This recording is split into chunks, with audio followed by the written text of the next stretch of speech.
Ce qui a inspiré le nom Allume ta lampe, c'est Matthieu 5, le verset 14, le verset 16. Je lis la parole de Dieu. Ça dit, vous êtes la lumière du monde, littéralement. Ceux qui ont reçu la parole de Dieu avant qu'on ait toute cette joie, ça nous a d'abord montré dans quel état nous sommes et à quel point nous avons besoin de Dieu. Et une fois que nous avons reçu Dieu, bien sûr, par la puissance du Saint-Esprit, il dit que à partir de maintenant, nous sommes la lumière du monde. Parce qu'on a vu comment ça nous a changé. Et tu peux, dès à présent, savoir ce que tu étais et ce que tu es en train de devenir.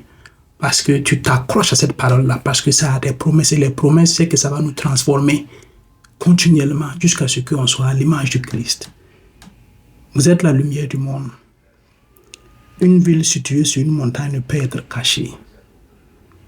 Et on n'allume pas une lampe pour la mettre sous le boisseau, mais on le met sur le chandelier et elle éclaire tous ceux qui sont dans la maison. Que votre lumière luise ainsi devant les hommes, afin qu'ils voient vos bonnes œuvres et qu'ils glorifient votre Père qui est dans les cieux. C'est cette parole qui a inspiré Allume ta lampe. Littéralement, le monde s'assombrit, c'est triste, mais c'est réel. Et ce n'est pas qu'on doit se lamenter, non.